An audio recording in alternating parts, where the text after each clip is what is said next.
limitations are, and that type of thing.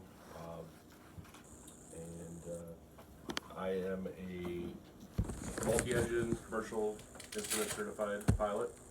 Got about 300 hours, and so currently we have 4 pilots in the tower. So understand, like when you guys are talking to us, we get it, we understand, and a lot more often than not, there's somebody in the tower that is also a pilot.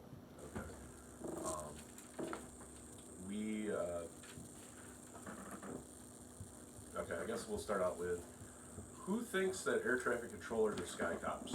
We're there to act like the police and get you in trouble. Anybody? No.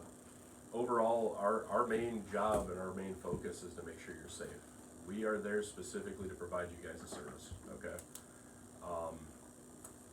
That's the only thing that we're there for.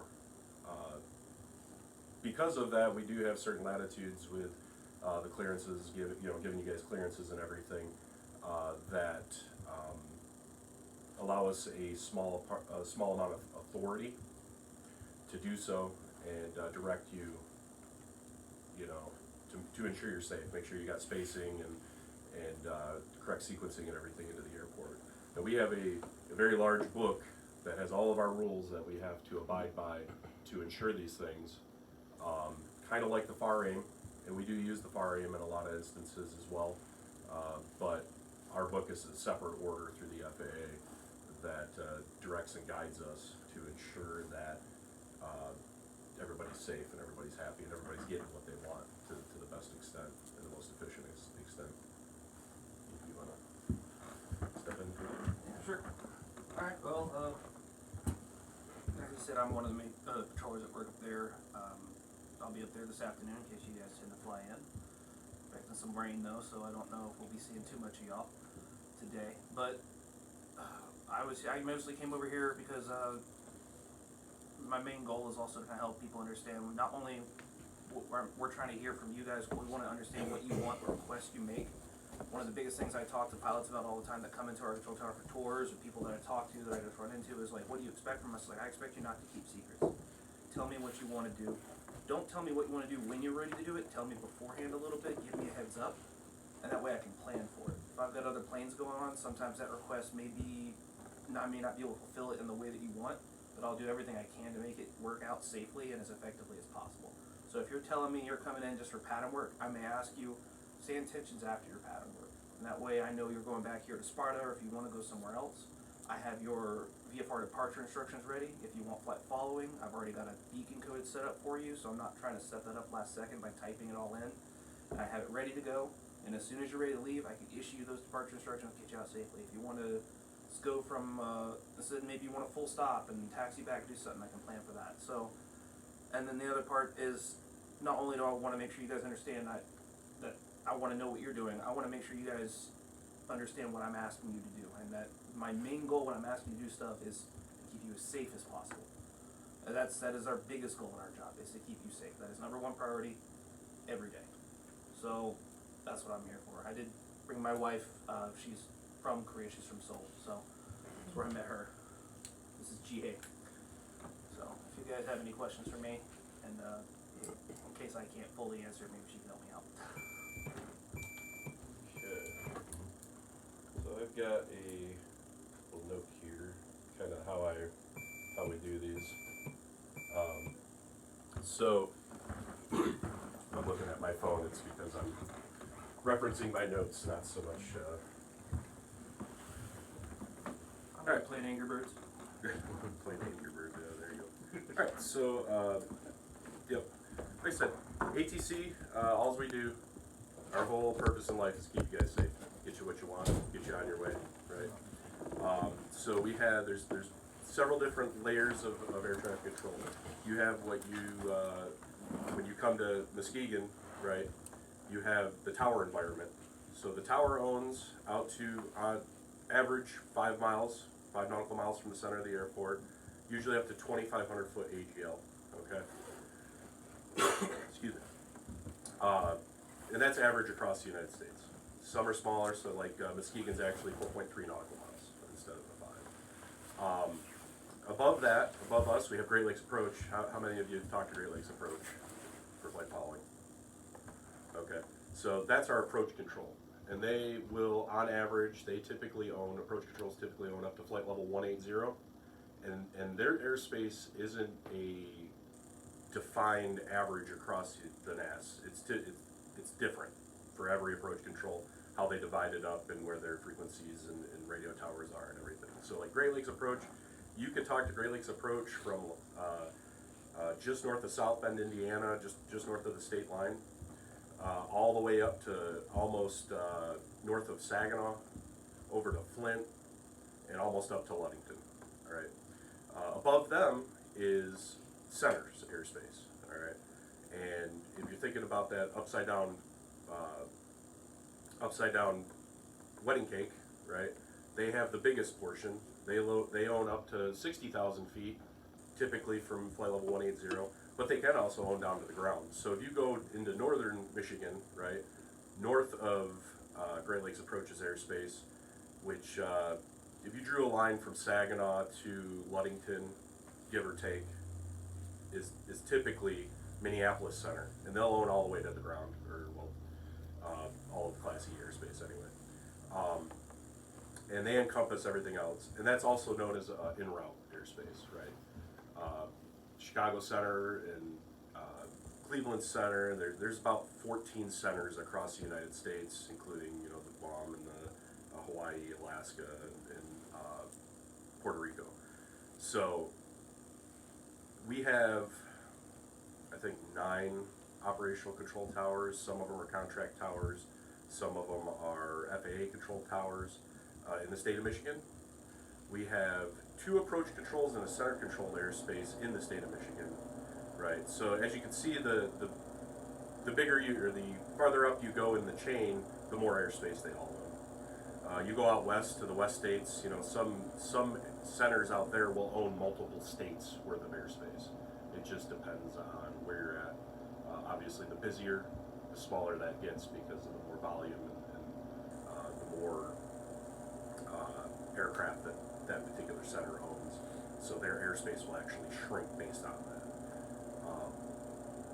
So, who knows what a TRSA is? Anyone? Nobody knows what TRSA is. Right. It's just fact. So, Muskegon is actually a TRSA, Terminal Radar Service Area, right? Essentially what a TRSA is, it's like Class Charlie airspace, but that's optional. So if you're gonna fly into a Class Charlie, you have to be talking to somebody, right? You have to be talking to approach control, right? In a TRSA, that's optional. You can choose to participate, or you can choose not to. You can call us up on a 1200 code out of the blue, call the tower up, and say, hey, I'd like to come in and do touch and goes. Okay, yeah, come on in. At a Charlie, if you do that, they're going to say contact approach and get flight following to get in. That's basically how that rolls. So when you are on the ground at the or even doing touch and goes and say we want to go somewhere, we will ask you, do you want flight following? Which is our way of asking you, do you want TRSA services to leave and go somewhere else and talk to approach control? Or do you just want to go negative stage? Sometimes people hear negative stage. And what that is I just want to go 1200, I want to exit the Delta and go on my own, and I want to listen to XM radio on my head unit, and that's that. That's a choice that you can make, and that's what we're asking when we ask you if you're looking for flight following. Okay. Again, it's your choice how you want to go. Obviously, in my opinion, as a pilot, I'm particular in that I like to have flight following everywhere I go because it's an extra set of eyes as I'm flying. 4Flight's great, Garmin Pilot's great, it gives you traffic, it gives you weather, it gives you all these other things, and that's wonderful. However, it is very, very easy, especially for a pilot that's low time, maybe working on your private pilot, that type of thing, to get lost in the sauce as far as the 4Flight is concerned, and you stop looking out those windows, right? So having that extra set of eyes with a radar scope that can tell where all these other planes and all this other traffic is, in my opinion, is awesome. So when I fly, I don't go anywhere without flight following or on an IFR if you're IFR rated.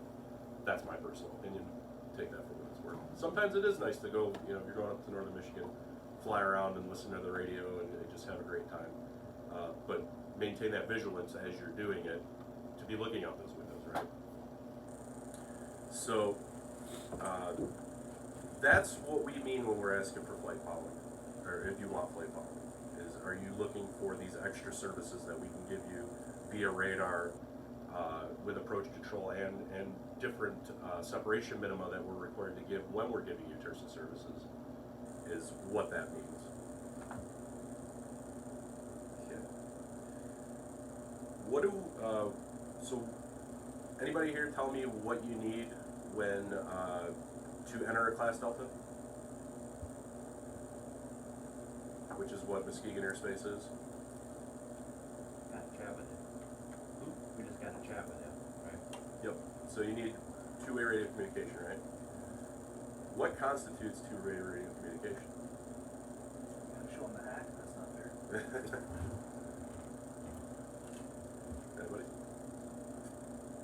So if I'm flying into your airspace, or wanting to fly into your airspace, and I contact you, and you use my call sign, can I come in?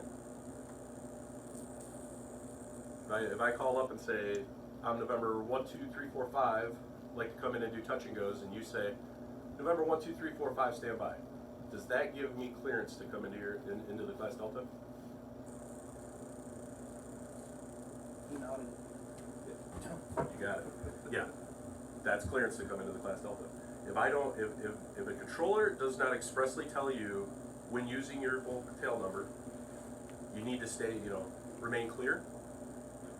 If they just say, remember 1, 2, 3, 4, 5, and nothing else, that's enough for you to come into the class Delta. So it's on the controller to make sure that we either give you a sequence in and say, you know, enter a downwind, enter a base, or, excuse me, or remain clear. I'll get to you in a second. Okay. Remain clear means I've got stuff going on in the Delta. I can't get you in right now, but I'll just remain outside. I'll come back to you when I get a hole for you, and then we can do it that way. Be cognizant, be understanding that if we're telling you to remain clear, don't come right up to the line and circle right at the line of the Delta. Give yourself some space. You know, when you start crowding that line of the Delta, it makes things very tight and it restricts on what we can do as far as the aircraft that we're working to try to create a hole for you. Okay. All right. So let's talk a little bit about that entry into the Delta and. There's an eraser on the back and markers on the bottom. That's my ass thing. I like that.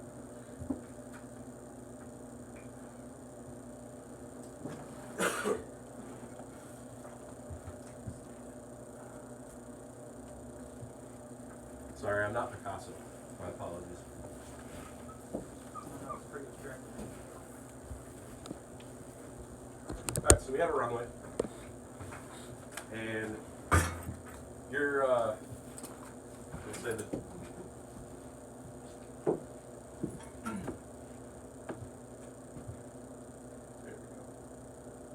go. We'll say here's your delta ring, right? So if I'm right here,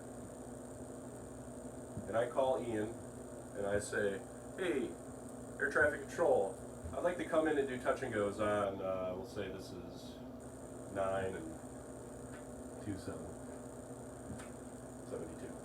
I want to come in and do touch and goes on runway 27, okay? Ian's going to tell me, okay, he's going to give my call sign, and he's going to give me an entry into the pattern. Because everything around an airport's runway is based off the pattern, okay? That's why you guys do, when you guys are training, you're doing so many trips in the pattern, just land. It's not only landing and takeoff practice, but it's also practice for the pattern, okay? So there's a few different things that a controller can use to sequence you in to the traffic that's already in the pattern and get you down to that base of pattern, right? He could give me a, okay, well, I need you to come in on a midfield right downwind, right? So if I'm trying to go here, from this aspect, the best entry from here would be a midfield right downwind. So, right there, okay? Or he can tell me a right base, which would be right here. Now, if you go into your, the PHAC, the FAR aims, there's no definition of the exact points of these. So if I ask Mark, where's the base? Where, if I tell you to enter a right base, where is that? About a 45 off the end of that runway. About a, right? There's no defined point. However, I just know that when we're looking at a pattern, okay, I want you to be in this general area, which means I want you to go directly to that general area, okay? Or if I want you to enter a midfield left downwind, I want you to be in this general area, okay? We use this as spacing for other aircraft that might be coming in from that area. Or on a left downwind.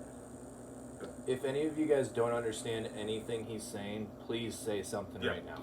Like, don't be embarrassed at all. Please say something. Yeah, This is absolutely. for you guys to understand. We wanna make sure you understand anything we have, because that's what we're talking about, is communication. Yep. We wanna make sure. He'll give you a class later. Alright. Okay. So we use these different instructions to get you sequenced so that way you can cross this threshold in line with enough space in front and behind you to ensure that you're safe. Okay. We have a lot of instances where we tell pilots, and we're not talking about pilots from here, just in general, that we tell them to proceed to the base, and because that they have spent so much time in an uncontrolled airfield where every time you enter a downwind or a pattern, you enter at the midfield, so they go here. Well, what that does is it's a short amount of time to fly to direct to here than it is to fly down here and then out.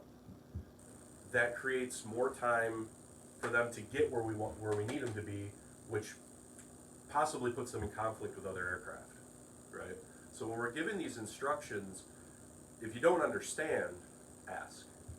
Where would you like me to go, right? I'm not comprehending, or I'm not understanding exactly what you're talking about. If you just say, oh, well, I'll just enter normally when we told you to go over there, that could create an issue on the backside in this general area, which is a critical phase of the flight, right?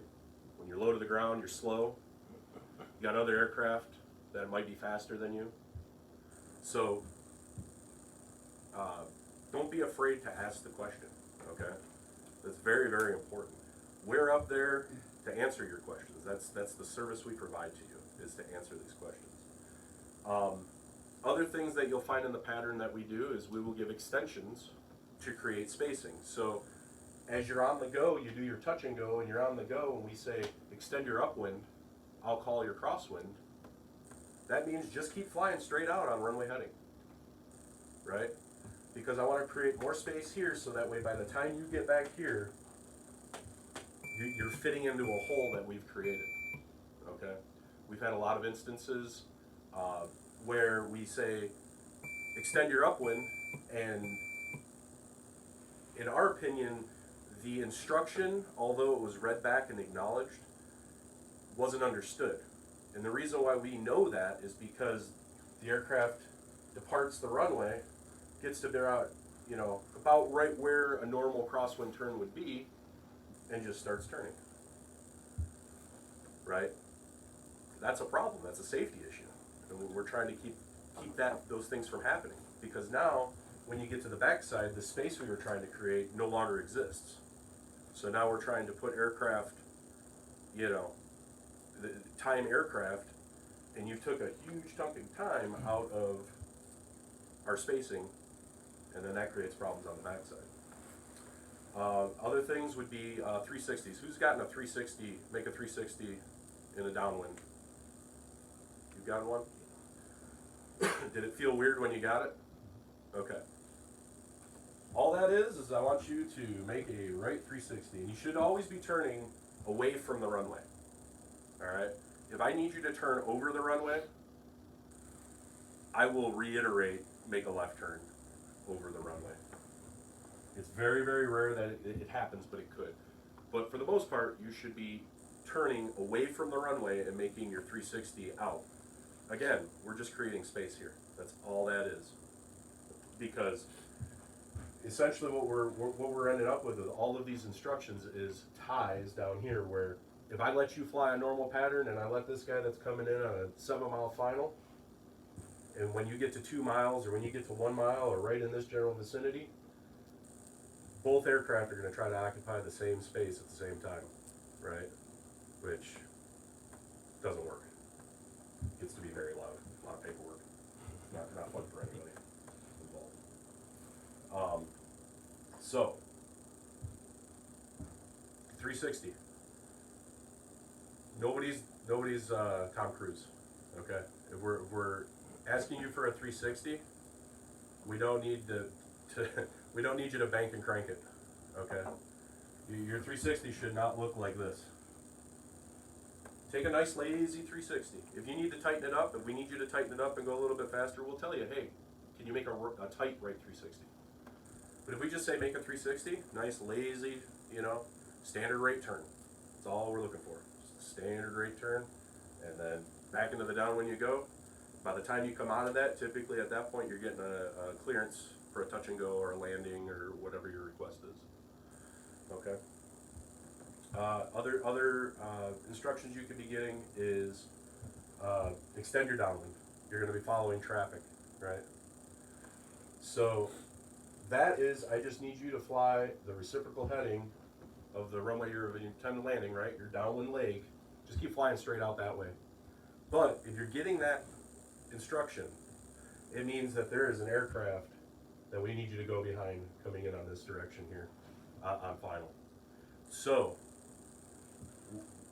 another thing that we've noticed is aircraft start out here in a nice wide downwind, and then as we tell them to extend, they get it right about here and they lose the reference of how far they are from the runway, right? And they start to creep in on final. Well, what does that end up doing? That ends up putting you head on with another aircraft, right? So, and I don't know if you teach us or not, when you lose the reference of the runway, start looking at your directional gyro, right? See what heading you are and hold that heading. If anything, go the other way. If you're uncomfortable with flying opposite direction to aircraft on a downwind leg, you can give it a couple degrees out from final. Creating more space is always welcome. And then a lot of times, if we've got an aircraft here and you space yourself out, that's more flying miles to get back. So that actually creates a situation where we can give you a clearance sooner because you yourself have created more space. Now that doesn't mean make a right turn 90 degrees and go way down here by any stretch of imagination, but just so that way you're safe and you're comfortable, right? Yeah, you can cut it a couple degrees out, space yourself out from that final a little bit. Does everybody understand where we're at with that? Okay. Go arounds. If you ever hear go around, right, just power climb. Go around should be in tune with another instruction, okay? So go around right side, go around left side of the runway. And all I want you to do, or all we want you to do, is as you're coming in here, just go around and I want you to parallel, right? Now, I'm not saying come out here to the downwind and go opposite direction to downwind, right? That'd be kind of silly. But just alongside the runway, because we have an aircraft that's either taking off or landing here, we don't want you to overfly that aircraft that's on the runway or the vehicle that's on the runway or whatever, right? But that should be instant. If you hear your tail number and go around, power climb immediately. And I would recommend, I'm sure Mark and your instructors that are teaching it for sure, I would definitely recommend practicing that out in the practice area or even here. Just give it a try a couple times, you know, ask your instructor, hey, give me a go around on one of these random patterns that we're doing. And, you know, so that way, if you do it yourself, it kind of loses its luster, right? I'm going to do a go around on this one. Well, okay, you're just going to, you know, whatever. But if you just have, you know, if you're coming in for landing and you're focused on making that touch and go smooth as butter, like everybody does, and then your instructor says, go around, well, okay, that's a whole other thing. That's a whole other skill to practice, right? So definitely be cognizant of that. So as far as instructions to that, any instruction other than the 360, you will either get I will call your crosswind or base, right? Or you'll get a ground reference point. So if we're at runway 24 at Muskegon, we have the shoreline just off the departure end, okay? A lot of times we like to extend your upwind to the shoreline and then make your left or right crosswind. All we're asking for there is I want you to get above that shoreline to where if you look out and you've got your wing, and you're looking over your wing, you got low wing or high wing? Both. You got both? The shoreline should be like that on your wings on both sides, give or take. Obviously we're not looking for precision here, but pretty close. But just be over that shoreline and then start your crosswind turn. Do you have any questions thus far? Everything clear as mud? Three things. How far out do you want us to call you if we're not talking to approach? When do you want us to be on pattern altitude? And then I forgot the third thing. Oh, okay. Well, I'll start with the third thing. Cool. All right, so calling us, as my compatriot here has said, don't keep secrets. We have a radar repeater scope in our tower. We can see the targets in the area, okay? We have a real good inclination of when somebody's inbound to the airport because we've watched them for the last 10 to 20 miles track inbound to the airport. So we have a real good idea that you're going to be calling. Obviously, our antennas on the tower only go out about 30 miles, give or take. Maybe a little bit more, but it starts to get scratchy. I would say reasonable. Don't keep secrets in the fact that we don't want you to wait until you're 6 miles out and then call us.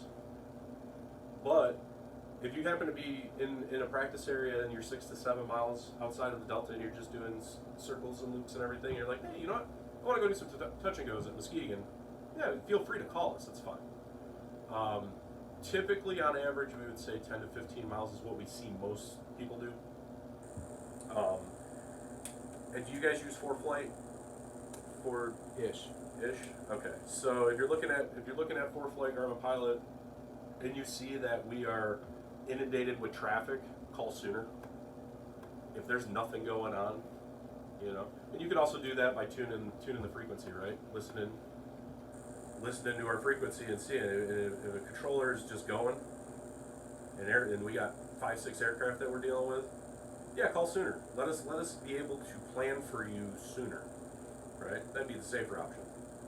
Don't get 4 mile final and say, hey, I'm here, I'm right on the line, I'm ready to go.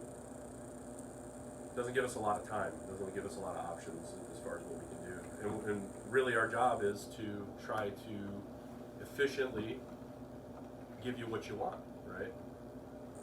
So, what was the second one? The second one was when do you want us to be a pattern altitude? Pattern altitude is your discretion. You need to follow your rules, right? Again, we're not sky cops. We're not there looking at everybody's altitudes and saying, hey, if you appear low to us, we're going to tell you, hey, you look a little low. But if your pattern altitude is 1,700 feet and you're at 1,800, we're not making phone calls. It's just not going to happen. It's not worth anybody's time, right? If pattern altitude is 1,700 feet or 1,800 feet and you're at 1,100 feet in the downwind, we're going to be calling over the radio saying, hey, might want to do some climbing because you're a little low, right? But again, your rules as pilots trump all, right? So in that realm. So 500 feet in rural areas, 1,000 feet in urban areas. You know, adhere to that for sure. Third thing was, can you go over some taxi stuff? I'm sure you were already gonna go over it, but like, Yeah. when can you cross the runway, hold Yep. the shore, that type of stuff? Yeah, we'll get to the tax open. All right, so that takes care of basically the patterns. Let's go over clearances.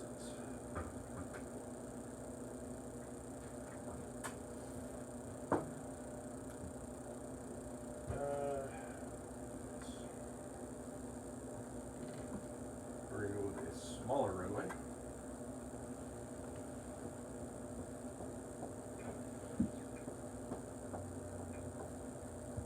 Alright, so let's say that we've got 2, 7, and 9, right? So let's say that you are over in this general vicinity, right? We get this a lot from the Sky Broncos. Anybody fly Sky Bronco yet, or you do? Okay. We get this a lot from the Sky Broncos because Sky Bronco comes from Battle Creek, right?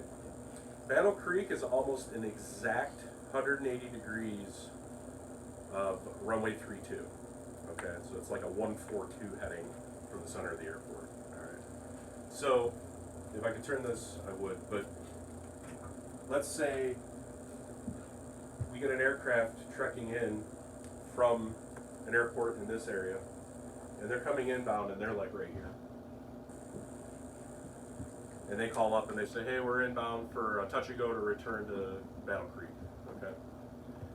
What you have here, we're departing runway 27, right? They're in a downwind.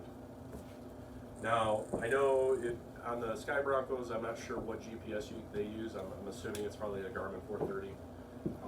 But you have that direct enter feature that takes you direct to the point, right? Well, we're departing runway 27. They are exactly on the departure runway heading, right? So you got aircraft coming off, and they're almost opposite direction from our departure aircraft, okay? So when you're told, enter the downwind from approach, which you should be, right? They track that magenta line on the GPS, and it's very regular that they do this. They track that magenta line and track the outbound radial of the runway that they're intending to land, which makes it difficult for us to depart any aircraft whatsoever because we don't want to launch somebody into your face, right? So when you enter the downwind, space yourself out a little bit.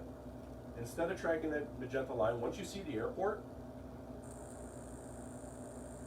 track out, get into, space out to a downwind. We're not gonna be upset that you made a left turn to space or a right turn, depending on what side you are, whatever your instruction is from approach. We're not gonna be upset that you're spacing yourself out from our departure corridor. Okay? But do that for your safety. Don't do it for us, do it for your safety, because if we launch somebody, a lot of times it's legal for us to just say, oh yeah, clear for takeoff. Hey, traffic 4 miles at your 12 o'clock is SR20, right? And then we tell you, hey, traffic departing runway 27 is whatever, and well, now you've got opposite direction, high closure rate. It doesn't need to be there. You can just space yourself out, enter that downwind, even if it's a little wide. Again, we're not pulling a distance from the center line to your downwind and saying, well, that's too much. Start writing paperwork. We're not doing that. Okay. Within reason. Obviously, if you're spaced too far out, we're going to tell you to tighten it up a little bit. If you're too tight, we're going to tell you to space it out a little bit. But you can do this on your own, and it just helps everybody out and it keeps you safe. Okay? All right, so let's go over some clearances here for pattern. All right, so what's included in an option clearance? Anybody? Touch and go is included. What else? Full stop. Anything else? Go around. I'm sorry? Go around. Yep, a go around. A go around's always included, right? Anything else? Taxi. Huh? You need taxi. On an option Land. clearance? Yeah. like land and then taxi back. That would be a full stop. Okay. So you'd be making a full stop taxi back is essentially what that is. So we've got touch and go, we've got full stop. How about low approach? Do a low approach? Absolutely. How about a stop and go? Has anybody done any stop and goes? You've done them? Yep. So all the stop and go is you just stop on the runway. It's just like a touch and go. You just stop, clean up your aircraft, drop, pick up your flaps, whatever, reconfigure, and then go, right? When you're clear for the option, that gives you the option to do all of those things, right? There's no requirement for you to come back and say, well, actually, we're going to make this a full stop. There's no requirement for that. However, if you do that, we're probably going to say Roger, and not over frequency, but as a thank you, because you are giving us an update of what your plan is, okay? Hey, I thought I was going to do a touch and go, now I'm doing a full stop. So hey air traffic, we're going to do a full stop this time. That allows us to change our plan to let that happen, okay? If you're cleared for a touch and go only, then that's the only thing. If you need something else, then you let us know. But you got to let us know before you're on the runway. I would suggest a lot of times, most times, controllers will give you clearances in the mid downwind in this general vicinity over here, right? It's imperative once we say you're clear touch and go. If you don't want to touch and go, if you want to make a full stop, if you want to make a low approach or anything of that nature, right? To come back to us and say, hey, actually I'd like to do a full stop or I'd like to do something else. That gives us time to change the plan, to change the sequence and to create space for you to do so. If you do it while you're on the runway, you're supposed to be making a touch and go and then you're like, I'm on full stop this time, right? That change, the space that we have provided for you either on the back side or the front side might not be enough for you to do that operation. What number do I call to cancel I got it. There might not be enough space there to provide you to do those things. So again, keep that open line of communication up. Say, hey, I want to do a full stop. Okay, yeah, we can make that happen. You might have to do a 360. You might have to do an extension and we change your sequence. Maybe you're not number 1 to the runway anymore, you're number 3. But we can do that for you. We just need the information. So again, it goes back to not keeping secrets, right? And again, in the past, it hasn't been a thing in a while, but in the past we've had aircraft that were, cleared for landing, which is for a full stop, and then they just power up and they start doing a touch and go. And we're like, well, what are you doing? Well, we wanted to touch and go. You never told us. And okay, yeah, you're clear for the touch and go. The problem with that is, if I've got an aircraft here, right, and you're here,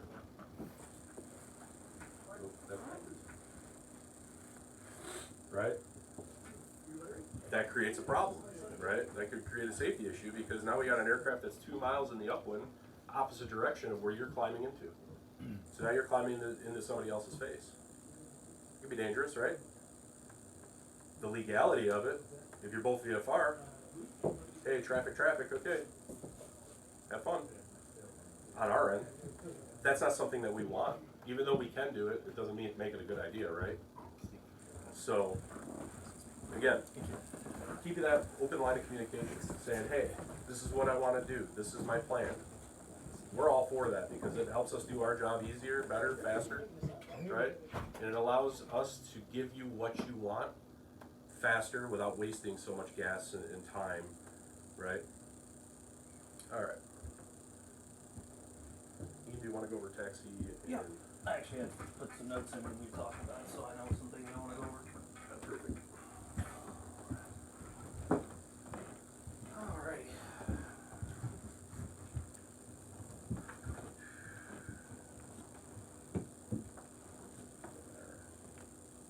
Different color, all black. Yeah. That's fine. I'll represent taxi. Ways as dotted lines. The solid line will be the runway. He may not be Picasso, but I'm far worse. We're going to represent this as our primary 246 runway that we have at Mkg. You guys might be aware of. And then we have some taxiways biggest one down here being Alpha, Alpha 1.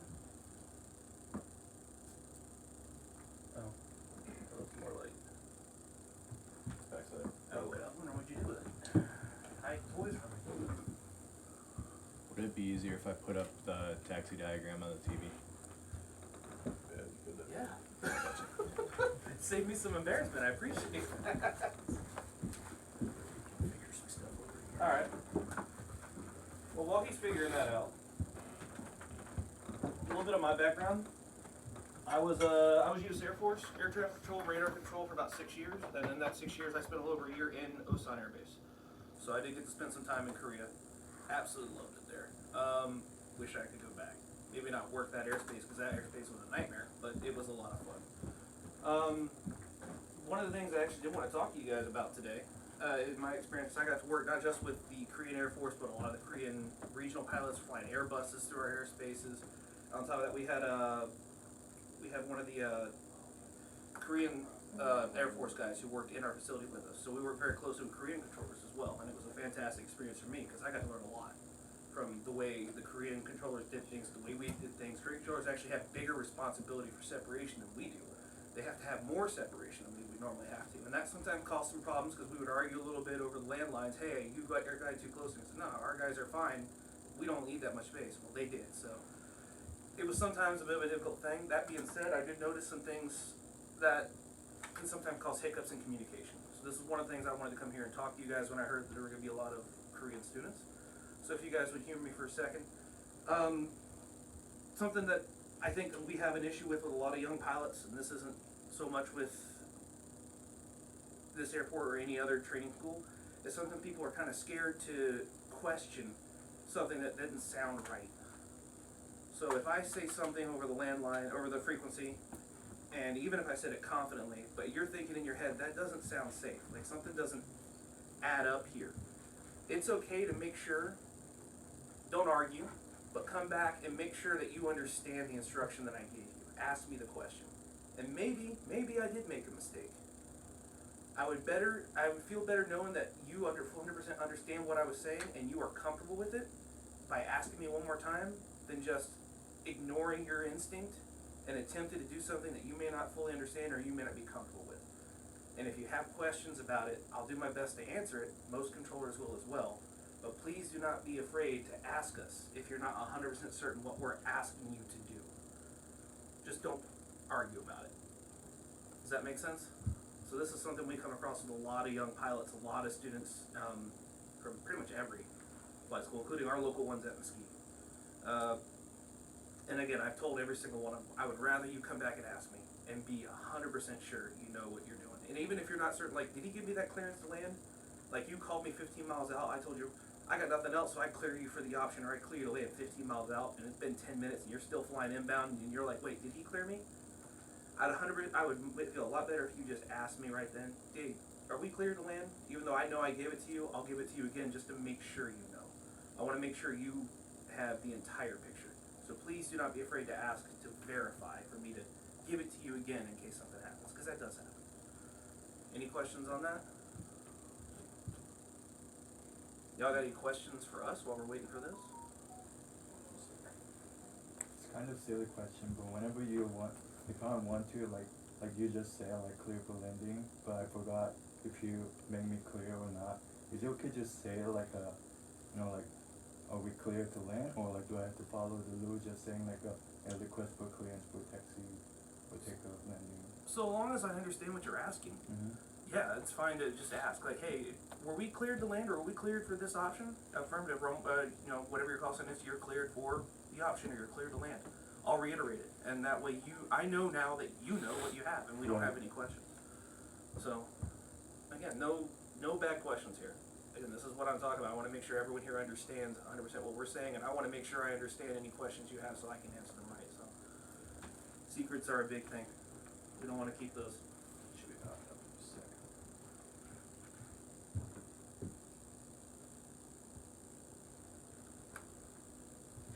Yeah, the biggest thing is, if you have a question, ask the question. If anything that we went over, we go over today, sticks with you, that should be number one. Fantastic. Thank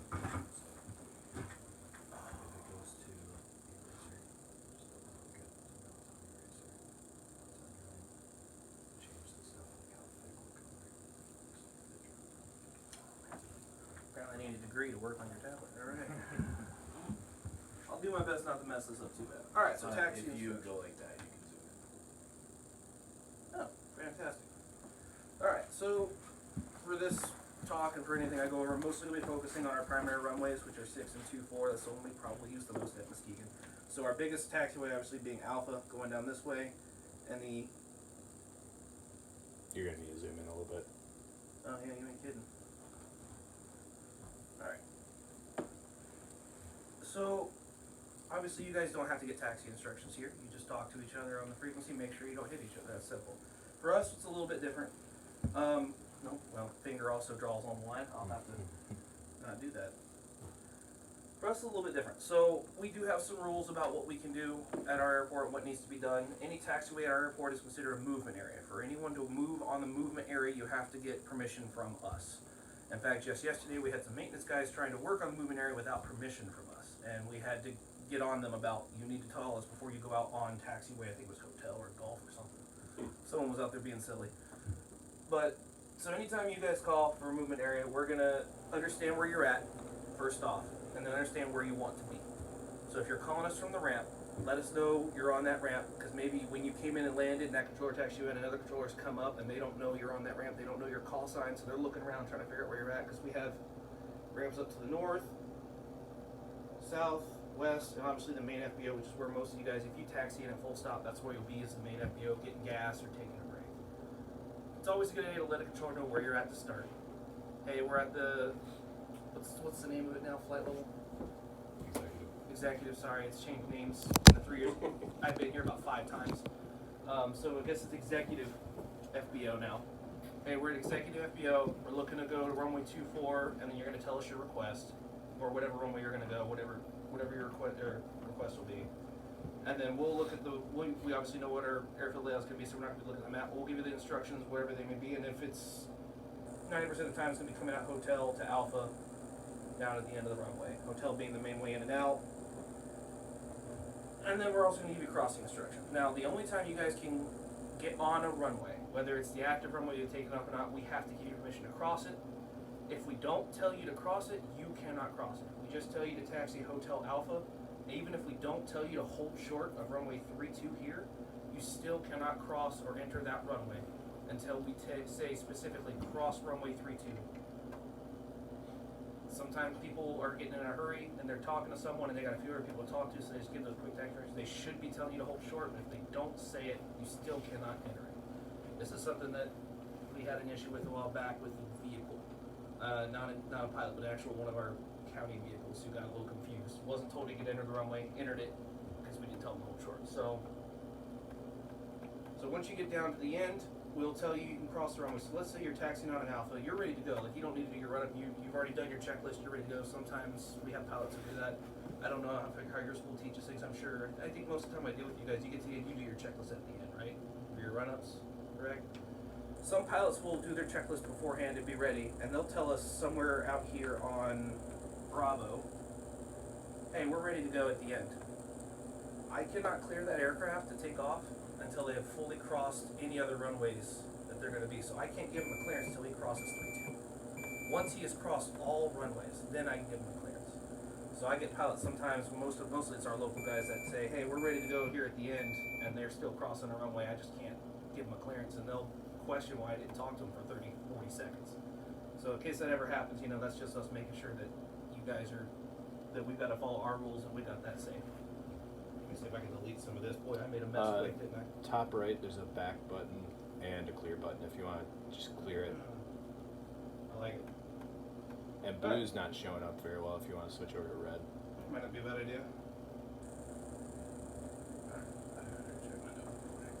I have a few notes that I was taking down while he was talking. Where do you want us to switch from ground frequency over to tower? Once you have completed whatever you need to do and are ready to take off, you need to call us on tower. We cannot give you a takeoff clearance on ground frequency. So even if, a lot of times our tower, we work it combined. The same controller who's working ground is working tower, because we don't have that many people, and oftentimes we don't have the traffic necessity to break it down. So that person, maybe the same voice, but you still have to change that frequency to tower, 126.25, before they can give you a takeoff clearance. again, that's just part of our rules as well. So, once you're done taxing, would be the best answer for that. Yeah, on the pilot side of things, I would say when you're ready to go, even when you're doing your run up, but as long as you're holding short, you don't want to be taxiing on tower frequency unless you're told to remain. Yeah. So you get down there, you're doing your run up. If you want to switch it at that time, you're fine. Cool. Alright, so another thing I wanted to talk about is I've had quite a few questions recently from the Mkg Twrs is in some instances or another they have to cross 2 runways. And why we always make them hold short of at least 1. And the reason is we cannot give you 2 crossings in a single transmission. That's just another rule we have to follow. So if for whatever reason you guys have to cross both 3-2 and 2-4 in the same taxi instruction, like you're going somewhere, you're doing something, I'm trying to think of a reason why they would. Going to the north ramp. Yeah, if you say you want to, a lot of us our guys going to the north ramp. Hang on, let me figure this out. Up here, if they were down at the FBO and they wanted to get up to here, they would need to cross both runways. I have to hold them short of at least 1 runway of the second runway. I can't have them cross both runways in 1 transmission. So they'll get cross 3-2, hold short of 2-4. And once they cross 3-2, then I give them that crossing for the second runway. So in case you guys ever come across that, that's just the rule for us to follow. In case you have that question. So I've had a lot of pilots who come into our tower ask me that recently, why we did that, why we couldn't just give them both. And I guess I never thought that would be an odd thing. Alright, so let me see. Fortunately, I did not save my notes as I thought I did. That wasn't smart. Let's see. Any other questions pertaining to taxing? Anything that you guys have seen? Could you go through, say we're sitting at the actually, we just landed runway, what is that south facing runway? 2-4? Uh, Or 1-4? 1-4. So we just landed 1-4, and you give us taxi instructions to get off there, and then taxi instructions to get back to 1-4. Can you just go over what that would look like for him real quick? Okay. So you want to do a full stop taxi back? Is what you're saying? Or? No, full stop over to the FBO, fuel up at the FBO, then taxi back to 1-4. So I'm gonna watch you guys land. Once I see that you're at a taxiing speed, a safe speed for me to give you taxi instructions. Oftentimes, people landing run 4, they'll land somewhere in this general area, and they'll be at a safe speed. So we'll usually, turn right at. Then some controllers will say turn right at the next available taxiway. I usually give specific instructions, so I'll tell you turn right at Kilo, taxi to the ramp via Kilo Foxtrot. Because that to me is the quickest way to get you guys to the ramp. If you're unfamiliar with the airfield taxiways, if you're not familiar how to get there and you're not confident, because some of these crossing taxiways can get confusing, even some of our local guys make the mistake of turning down Bravo instead of staying on Kilo. You can ask for, where does this get me? Progressive taxi. Progressive taxi. Now, progressive taxi just means I'm going to be a lot more specific. I hit the wrong button. Oh, wait, there we are. Progressive just means I'm going to be a lot more specific. So, I'm going to tell you to turn right at the next taxiway. That's taxiway Kilo. And then you're going to follow Kilo around the corner to the right. And the first taxiway that's marked on your left will be Foxtrot. And that'll take you straight into the ramp. And then if you guys have questions on where the FBO is on the ramp, I can kind of give you an idea of where it's at. I can't control you on the ramp. The ramp is a non-movement area. So I can't give you any specific control instructions. But if you're looking for the FBO, most of us times will tell you it's the big T sign, the big green T sign on the left, a couple hangers down. So you'll usually see it, I think it's down in that area on the airfield diagram. So that's what we'll tell you to do. Is that what you were looking for with that? Yeah, then can you have it, they call you up on ground from the FBO, ready to taxi with whatever weather, departing to whatever direction. Okay. So you guys call us, say you're wanting to flight following, we give you the departure instructions on the ramp, and then you say you're ready to go with the weather, you're wanting to depart runway 14, then we're just going to give you the taxiway. So runway 14 taxi via Hotel Alpha Bravo Charlie, cross runway 24 at Bravo. If I have nothing to hold you, I'll cross you right then and there.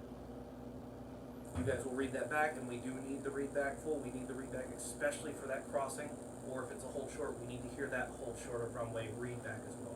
We need those read backs. And that's, I mean, it really is just kind of playing almost Simon Says. Any questions on that? Something that I would like to interject with right here is it's important to remember that air traffic controllers say the same 25 things daily, over and over and over again, right? You don't. So, when you get taxi runway 14 via Hotel Alpha Bravo, Charlie Cross runway 24 Bravo, that was pretty fast, wasn't it? Well, I've said it 600 times today. I know how to say it pretty fast, right? Controllers, because we're human, have a tendency to forget that sometimes. This is your first time at Muskegon. This is your first time in a controlled airport. You never talked to an air traffic controller other than when you talked to me coming in, right? If it was too fast and you couldn't write it down, say, can you give it to me a little bit slower? And then that controller uses that as a reminder, like, oh yeah, that's right. This isn't somebody with 6,000 hours in a Premier jet. This is whoever for the first time at a controlled airfield. I need to slow down. And then we can give that to you. Taxi via Hotel, Alpha, Bravo, Charlie, right? We could go at a cadence of that speed to allow you time to write that down, right? When you get up in hours, it becomes very easy for you to look at an airport diagram, see the route that you're probably going to get because you've listened to the ATIS, and go, oh, I'm going to go that way. Mark it down already. You call up for taxi instructions, the controller comes down and whips it out at 900 miles an hour. You already know what he's saying because you've already figured that out because you've done it so many times, right? That's why a lot of times when you go to control tower airports, that's what that is, right? But if it's too fast for you and you can't write it down fast enough, or you miss something, just say, hey, can you do a little bit slower? Yeah, okay, no problem. We can definitely slow it up for you, okay? But don't get in the habit of just reading it back and not writing it down, and then getting out there and then getting short of Bravo, or on Bravo short of the runway and going, do I have a cross here? Did they give me a cross? Because 30 seconds ago you read the cross back, right? Just like we needed you to. That's another thing that I've seen quite a bit. Aircraft will read back the taxi instructions exactly how it was given, and then hey, were we cleared to cross? Well, yeah, you read it back. Yeah, absolutely. Now we don't have a problem going back and doing that. However, when we're really busy, taking the time to do that takes time away from other things that we should be doing as well, right? So make sure you're writing it down, and if we're going too fast, just say so. We'll definitely break it down for you, for sure. So another question I've been getting lately from other pilots that have come and talked to us is they've asked, so if we're sitting at the end of the runway and we're ready to do, we finished our checklist, we're ready, but we see that there's other planes like coming in and we're not going to be able to go. Do you want us to wait to tell you we're ready, or should we tell you that you're ready now? The answer I'm going to tell you is, well, you should let us know you're ready to go as soon as you're ready to go. That way we know ahead of time and we can plan to put you in where we need to put you in. Sometimes we may obviously tell you, Roger, hold short of that runway because incoming traffic, like this guy with my little doodle here, someone, sometimes we can joke about the tower, can you not look out your window and see that guy? But you telling us as soon as you're ready is pertinent for us, because that way we can make the plans. We can be like, okay, I've got 4 other guys inbound, I can put them in between these 2, and we can plan for that, and we can get our sequence set for you to depart, and hopefully not have you sitting there for 10, 15, 20 minutes. So if you just sit there and wait for us to clear up, and we don't know you're ready, and we may even forget about you because you didn't say anything for 20 minutes sitting at the end of the runway, which I've had planes do. They've done a checklist or whatever's happened, and sat at the end of the runway for 20 minutes, and I forgot that they were sitting there because I was working all the other planes in the air until they finally called up. I was like, oh, I hope you weren't waiting for me to stop talking, because if you needed to go, I probably could have gotten you out sooner. So yes, let us know you're ready, and if you want, you can even say, hey, we're ready to go in sequence, or we're ready to go when able, so that we can also kind of know that we know that you're listening to our frequency. You know that we got other stuff going on. You may not be number 1 to depart, but we'll get you out as soon as we can. So as soon as you know something, it's best to let us know when it's safe to. Don't step on someone else's toes. And that's something that you may also hear as well. We may tell you to say again, you were stepped on at Muskegon. We're combined up a lot. Tower and ground are combined. So you may not hear it, but we may be talking to someone else. Someone will be talking to us on another frequency. So when you key up, you step on each other a little bit. If we tell you to stand by a second, we're not mad at you. We're just made a priority call to talk to the other plane first. Once we get their request, we will come back to you. So that does happen a lot. It just, with us combined frequencies, people will talk at the same time and not know it. So, any questions on that? Any questions at all for ground, taxiing, takeoff clearances, crossing clearances? you go over what lineup and weight is? We don't do that. Oh, awesome. We can't do that. We can go over it briefly, Yeah. just for education's sake. I've never done it, Yep. so and I've never So, experienced it. I did it back in the day when it was position and hold, and you sounded like a man. Position and hold, like Tom Cruise. Yeah, so lineup and weight is a function at bigger airports. So as you have an aircraft that's landing, as soon as they cross the end of the runway where there's an aircraft waiting to take off, they can get the aircraft out and sitting and waiting to go on the runway as that aircraft taxis off. Okay? And what that allows for is, think about when you get a takeoff clearance. How long does it take you, we'll say in seconds, to get the clearance, read it back, put power, taxi out, line up, get all set up and ready to go, right? It can take 30, 40 seconds, right? Think about how far you can fly in an aircraft in 30 or 40 seconds, even in your Cessnas or your Warriors, right, Cherokees, right? You can go quite a bit of distance. So when you get at the bigger airports such as your Atlantas, your Detroits, your Chicagos, right? At the airports that have lineup and weight availability, what they're doing is they are creating spaces, or the space required for aircraft on final to be smaller, because they could taxi the aircraft out onto the runway. It could be sitting there waiting and ready to go, and as soon as the aircraft that just landed taxis off, they get a go. Now all that time it took them to set up the aircraft for their pre-takeoff checklist and all of that, get lined up on the runway, the taxi out, all that 30 to 40 seconds, they've already done that. So all they got to do is wait for go, and they can just go, right? It creates a more efficient arrival and departure scenario when you do that. That's not something you'll see at Muskegon. I'm not sure if Grand Rapids has the ability to do so. Traverse City does though. Traverse City will do it, yeah. That's surprising, actually. So there's a requirement the FAA has that you have to have so many people in the tower to be able to do that. We don't have the staffing at Muskegon to be able to do so. But other airports will. Well, we have, what, 7, 8 controllers? Yeah, we have 7 controllers, 1 trainee. So we don't have a huge group of people. Alright, a good question though. Yeah. Anything else? Alright. Yeah. This is fantastic, you should use this. I have that, I just didn't bring it. Okay. So anything that anybody has seen or heard or experienced? How many have been over to Muskegon so far? Everybody, just about, yeah. Any experiences or issues or stuff that didn't make sense to anybody? Everybody, pretty good. Aviation savants. Yeah, yeah. Do any of my fellow controllers sound funny on the radio? I know I sound funny on the radio. Feel free to say it. Yeah, I mean, the time to ask questions is now. There's no silly questions, for sure.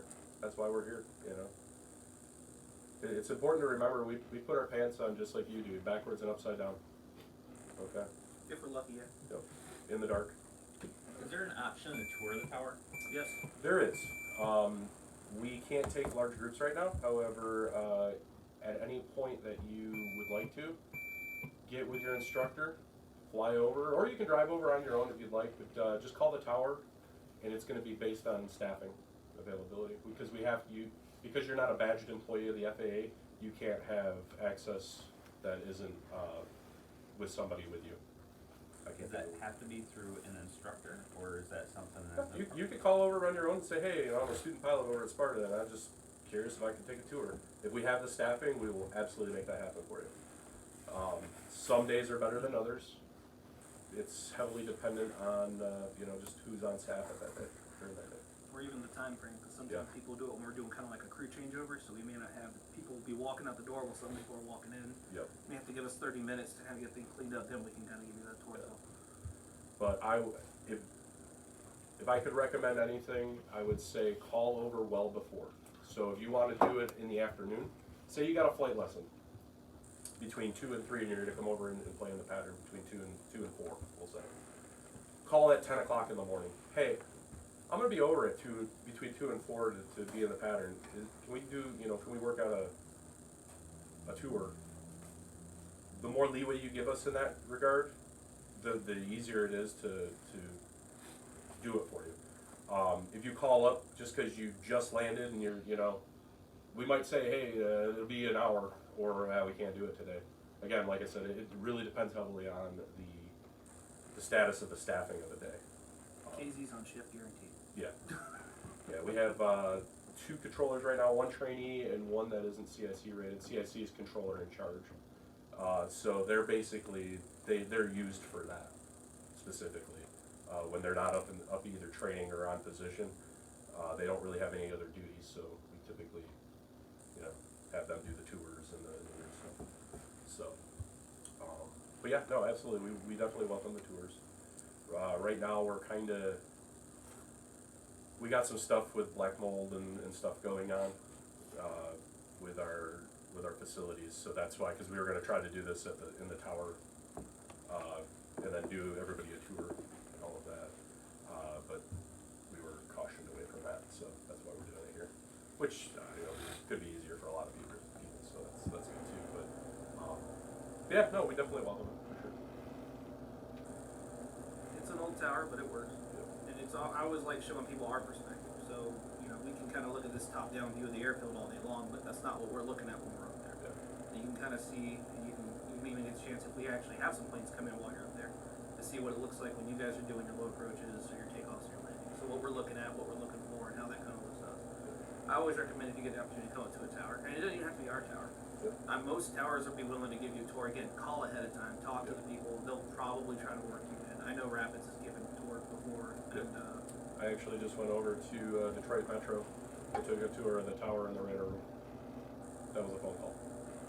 Yeah, it was actually an email, but all you gotta do is call a watch phone.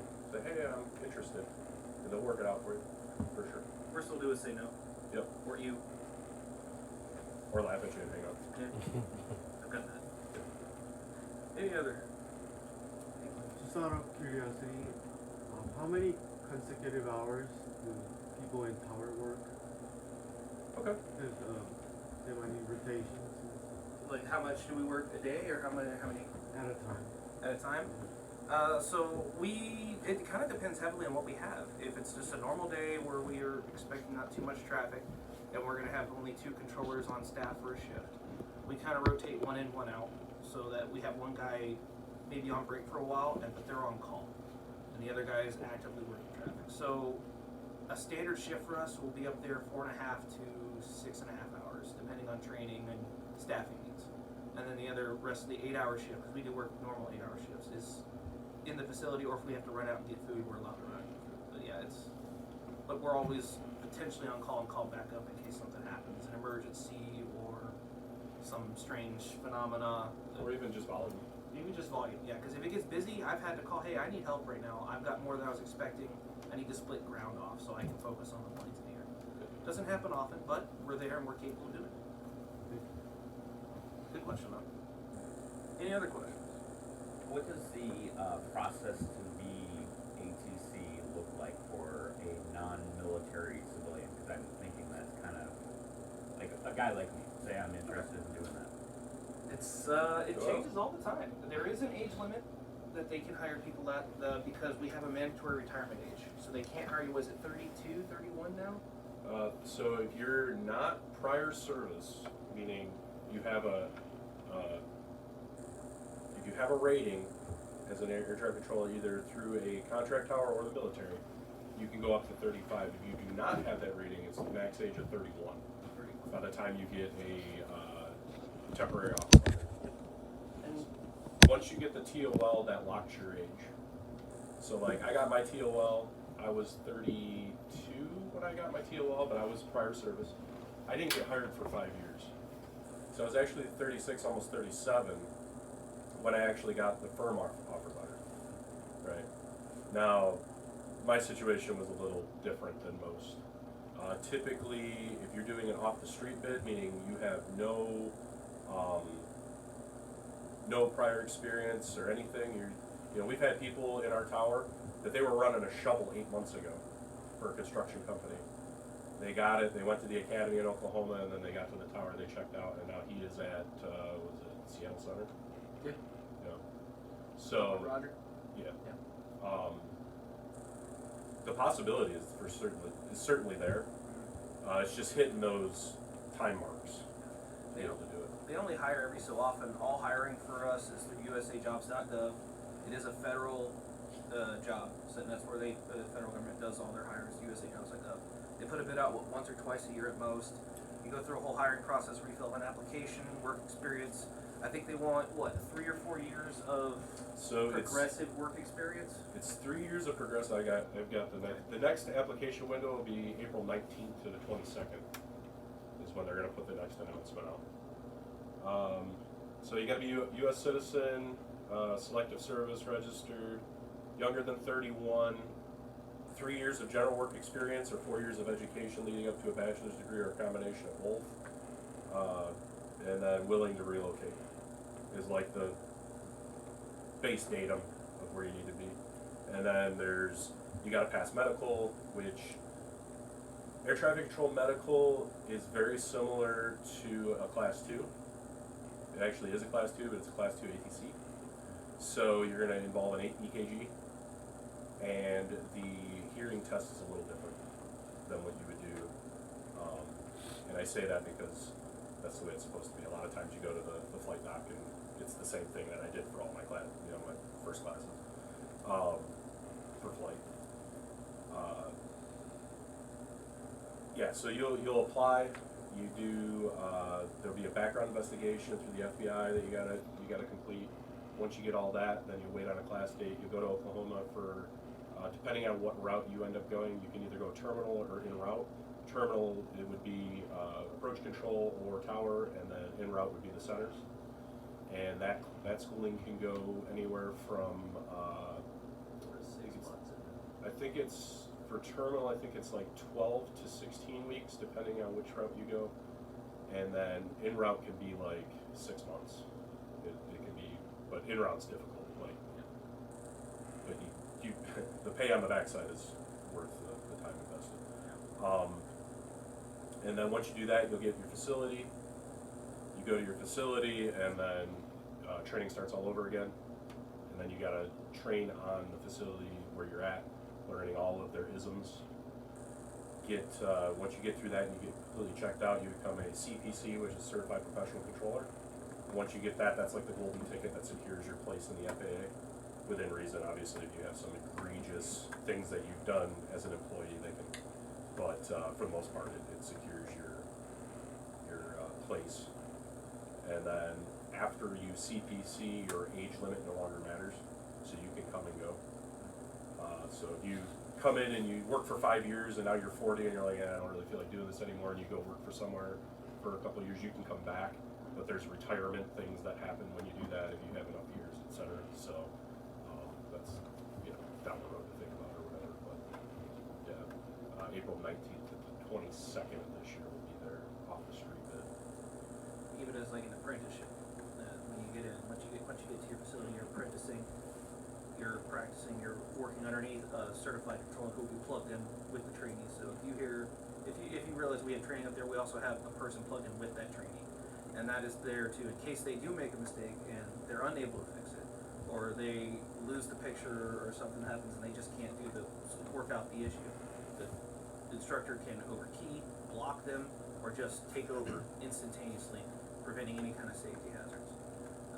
And then if you go to a new facility, like if I were to get transferred to Grand Rapids or Detroit or wherever I would go, I would have to start training again for that facility. So everywhere you go, you start training all over again, which kind of isn't fun. Training is the worst part about our job, in my opinion, but it has to be done. Can't confirm. Yep. Yeah, that's why every once in a while when you come over to Mkg, you'll have somebody that doesn't sound super sound in what they're doing.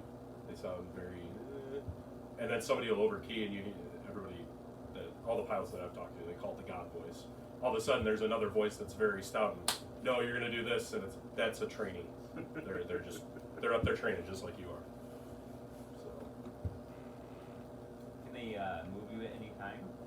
No, you apply, unless, now there are exceptions, like if a trainee fails out of a facility, which does happen. They may go through a review board, and if they're found that they shouldn't continue in that facility, they'll oftentimes be given another option of facilities that may be easier for them to get certified in, so they can at least continue doing their job, and they have the option of taking one of those facilities or kind of resigning at that point.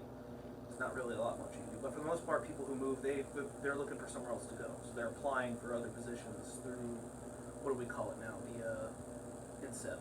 Oh, ERR. ERR, so we call it ERR, so we can Employee- apply, yeah, Employee requested repositioning. too many acronyms. Yeah. But essentially, yeah, we got one coming up. People are gonna be asking to go somewhere. Like he was talking to the guy who works in Seattle. He applied to go there. He wanted to go home. That's where he's from. So he got it. He got lucky. We had a guy go to Detroit. That's where he's from. He managed to get over there, get to the big show. So it's after that people get where they get sent initially, and then they try to go to where they want to go, or they'll step themselves up. Like for us, it's probably easier for us being a smaller tower to step up to a slightly bigger facility before we try to go to a big place. Not saying it's not possible. Like the guy did get to go to Detroit. That's one of the bigger ones out there. But most people will try to step up to a mid-level facility before going to the big show. Yeah, so you'll find that our level facility, typically people will step to like a Grand Rapids or a Kalamazoo style level of facility, and then before they go to the Atlantas and the Chicagos. However, we have had several controllers over the past 7 or 8 years leave Muskegon and go to Chicago approach, Detroit approach and tower. We had one go to Atlanta. You know, Atlanta's the big show, but you don't get bigger than Atlanta. Busiest place in the United States. Somehow. And be successful too. Yeah. So it's not possible. Cool. Any more questions? Can you guys hear ground and tower frequency simultaneously? Because there was some time I was told to maintain tower frequency after land. Yeah. Again, if we're combined up, we're listening to both, but if two people broadcast at the same time, it does block, like it gets garbled, it gets hard to hear. We can kind of hear it, and we kind of have to kind of focus on who was talking first and try to finish hearing what they were saying. But we do listen to both at the same time, and if I'm working it combined, it's easier for me when you land and you need to taxi. I'm just going to tell you to remain that frequency, just to kind of keep things smooth instead of having you call me on another and me have to acknowledge you, and that just adds more transmissions for me. It just makes it simpler for me to keep you on that frequency, get you where you need to be. Now, if you taxi to a ramp and then afterwards you want to call back, it's best you then switch to ground before you call me so that you are on the appropriate frequency then. Because in the time you went to the ramp and did whatever you need to do, maybe we did split down, maybe now we have a ground controller. So it's best to call on that appropriate frequency on the ground first and then switch to tower once you're ready at the end of the runway. Additionally, with that, when you call for taxi, like say you made a full stop, you taxied to the ramp, got fuel, went out, had lunch, whatever, and you call and you say, yeah, I'm ready to taxi, be ready to taxi. We give you taxi instructions. Now, we're not expecting you to like start moving immediately, but within a reasonable amount of time. There's been a lot of instances of student pilots, like they're on solo, not necessarily from here, just in general, that, yeah, we're ready to taxi. And we're like, okay, yeah, taxi via whatever. And then we look over like 3.5 minutes later, they're still sitting in the same spot, doing whatever reconfiguration that they had to do or whatever, maybe looking at a map or whatever. During your pre-flight, before you call ready, all of that, you should have a generalized understanding of the layout of the airport, so that way when we give it to you, it's not just a, oh, what am I doing type thing, right? But the expectation is if we give you a taxi instruction that you should be moving relatively soon, right? You shouldn't be sitting over there for 5 minutes and then going, because when we're giving you that instruction, the plan is that you're going to be moving and you're going to be past certain points when other aircraft might have to use that same taxiway or whatever, you know, that the timing's working out. But if you sit there for 4 minutes and now the timing doesn't work out, so yeah, when you call for taxi, be ready to taxi. Yeah, if you need another couple minutes, just wait a couple minutes and then call.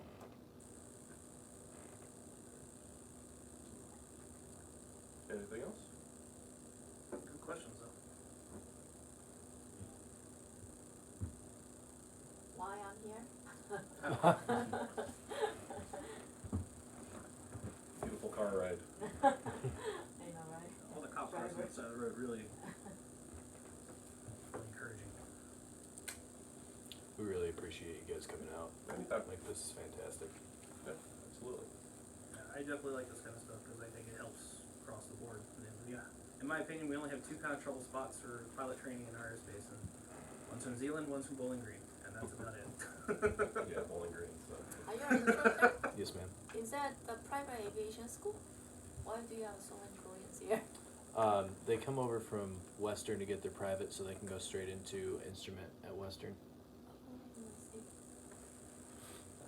You guys gonna stay in the States, go back to Korea? What's the plan? Don't know? No plan? No. No plan? Okay, sometimes no plan is the best plan. Fair enough, that's fair. Y'all wanna be professional pilots? Y'all doing this for fun? What, I'm not allowed to ask y'all questions? What? Very shy.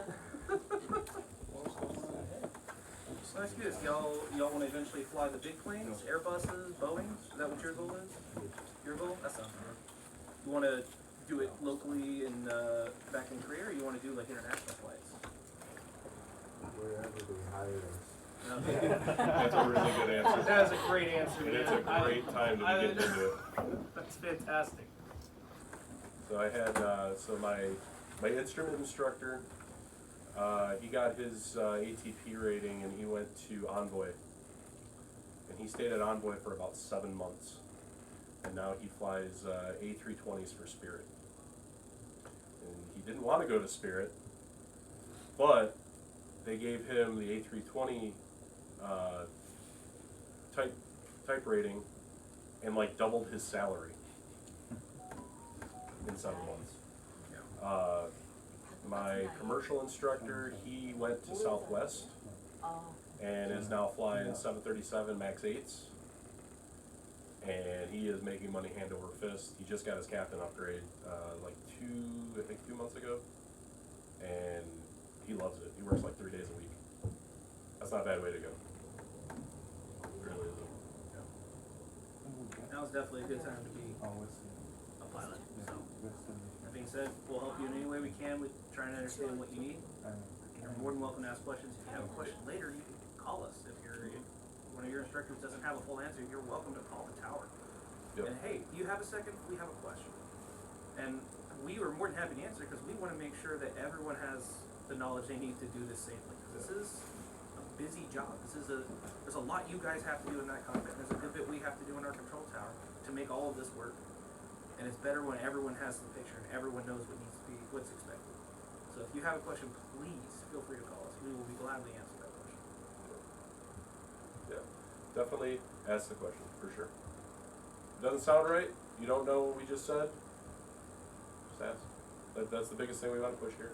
Additionally with that, every once in a while, I go a little bit high and to the right, but I typically like to use experiences that I see students doing at the airfield as learning experiences. So we had an incident where there was some instructions not being followed and everything. So I called down to the FBO because that student was on solo, and I talked to Mark here, and it wasn't a I want to get these people in trouble or anything. It was just a hey, just so you know, like use this as a learning experience, so that way everybody's better, right? So if you ever hear like, hey, do you have an instructor on board? Don't take that as we're trying to get you in trouble. Sometimes we want to do a frequency check, right? And if you're a newer student, we could be, just like, hey, if you got an instructor on board, the instructor can do the frequency check while you worry about flying the plane. But if you don't, then we're not going to worry about it. Or, hey, I've called down to instructors that were doing first solos, like, hey, he's doing really, really good, except, he's just a little bit tight on the downwind, so just have him space it out a little bit, right? I've made those phone calls just as many times as I have where it was like, hey, I don't think this person's ready for solo, right? So keep in mind when you hear these things, don't automatically revert to oh, I'm in trouble, I messed up, I did something wrong. Oh, the ATC's mad at me. Like, don't revert to that. A lot of times it's just like, hey, I'm doing this, I'm making this phone call, I'm asking this question, just because I want to see you guys do better, right? I want to make sure you guys are successful. And if having that third party removed, hey, this is what I noticed, if that helps, then I'm willing to do that, okay? So Because we get a lot of times, especially with our local flight school, like I'll be called like, hey, you got an instructor on board all the time, and they'll, oh yeah, and I'll be like, hey, just out of curiosity, what did it look like down over Grand Haven or something, you know, like something, but the student immediately goes, I messed up, I did something wrong, oh, they're gonna yell at me. No, we're not there for that, okay? We're there for your safety, okay? You guys may one day in your career come across a controller who is very angry. I'm not going to deny that those controllers exist. I have worked under some. I have worked with some, and I have asked them, a couple of them, to go outside and talk with me in the parking lot. You may encounter them on the frequency. They may snap at you. They may be rude. They may berate you. The best thing you can do is just be professional. It says a lot more about that specific person than it does about you oftentimes. And it's just unfortunately the nature of things. Any questions, comments, concerns? What's up with all the bald eagles right lately? Yes, freedom. If you look at Mona Lake, which is just off the approach on runway 14, there is like, I think they just counted, Eagle Flight was just there, counted like 400 nests. Oh, wow. Yes. We So, counted 40 plus on the runway, sitting on the runway. and there was 50 or 60 more in the air above. It's an insane amount of bird. Like and they're beautiful birds, bald eagles, and I've never seen so many. I've never seen that many wild ones ever until I came up here. I think it's also important to note that those birds did not exist in the state of Michigan up until like the 90s. Like they went away for 100 years, and then in the 90s they planted like 2 mating pair or something somewhere in the middle of the state, and then it just exploded. The other day we did ILS 2-4, I think. We circled the 1-4, and halfway through I go, this is a bad idea, because right over Mona Lake, and sure enough, we just about smoked one. Yeah, they're all. Honestly, this time of year for the springtime, if you don't need to land 1-4, I recommend staying away from it. It just they're always there in the mornings, especially. Last night, a pair of them were fighting in front of the tower, just dive bombing each other. Like you could see both. You could see their eyeballs. They were that close to the tower. So they're all over. But they like 1-4. They like Mona Lake. They'll be out there a lot. If you don't need to go to that other road, if we're not on that runway, best to stay on 624 if you can. Yeah, and it's like usually about a month and a half, because what they're doing is they're bringing their fledglings up, and teaching them how to hunt and all of that, right? So I don't know how it is here, but at Muskegon, if you walk out in the grass over by the taxiways and stuff, which you should never do that, but there's been a couple times that I have, there is thousands of grasshoppers. Like you walk and it is just a cloud, right? So what happens is all the smaller animals go there to hunt, and then now the birds come to hunt the smaller animal. Yeah, so circle of life type stuff. Still nice rabbits, small dogs, yeah. Cool. Well, I hope everybody got something out of this anyway. This is awesome. Yeah, everyone clap. That's pretty good. I Again. know, Sheridan, right? Only woman. So many men in the room. Well, thank you for coming. Thank you for listening. Thank you guys too. You guys are awesome at Muskegon. We love going over there for training stuff. Super accommodating, super helpful. So thank you. Yeah, we always welcome a good aircraft or 4. It gets kind of boring sitting there not doing anything. Like, 2 years ago, because of the weather, I went 3.5 weeks without talking to a single aircraft. That's what happened to me this year. During some that bad weather stint we had, I didn't talk to planes for about 2 weeks, and then suddenly we had a nice weather day and everyone flew, and I was shaking off the rust for a good 3 hours. It was, but we got through it. And unfortunately, that's the nature of the beast with where we're at in the world. So. Thanks for coming by, guys. We really Yeah, appreciate no it. problem. Like I said, y'all are welcome to give a call sometime, try to get a tour. If you want to see what we do from our side.